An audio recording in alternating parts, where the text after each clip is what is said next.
Belarus के सदर यहाँ पर आए हुए हैं और दूसरी तरफ हमें दिख रहा है कि उधर भी पीछे आराम आराम से ही चल रहा है मामला। पहले तो बड़ी तेज़ी से अंदर आ गए थे, तो क्या यही इंतज़ार किया जा रहा है कि चले जाएं हेड ऑफ स्टेट तो उसके बाद जो है वो शहर में दाखिल हों, कि कुछ क्योंकि बैकग्राउंड पे कहते हैं कुछ बातचीत भी चलती रहती है, साथ में एहतजाज भी चल रहा होता है।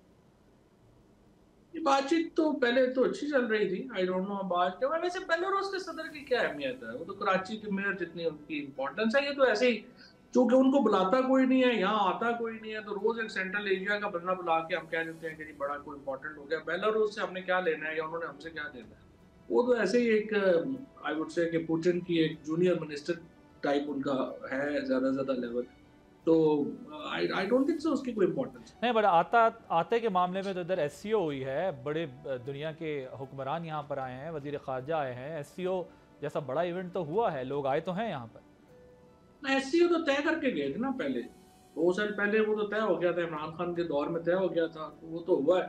और वो इम्पोर्टेंट इवेंट था, लेकिन उसमें भी आप देखिए कि वो मिनिस्टर्स लेवल के ऊपर ये सिवाय चाइना के प्राइम मिनिस्टर के उसमें भी कोई खास और लोग तो उस तरह से नहीं आ सके ना। इम्पोर्टेंस, इंटरनेशनल इम्पोर्टेंस तो पाकिस्तान की इस वक्त बिल्कुल ही तबाह कर दी है इन्होंने। ब्रिटिश प्राइम मिनिस्टर को मुबारकबाद का मैसेज भेजा शहबाज शरीफ ने, उसने बॉदर ही नहीं किया जवाब देना।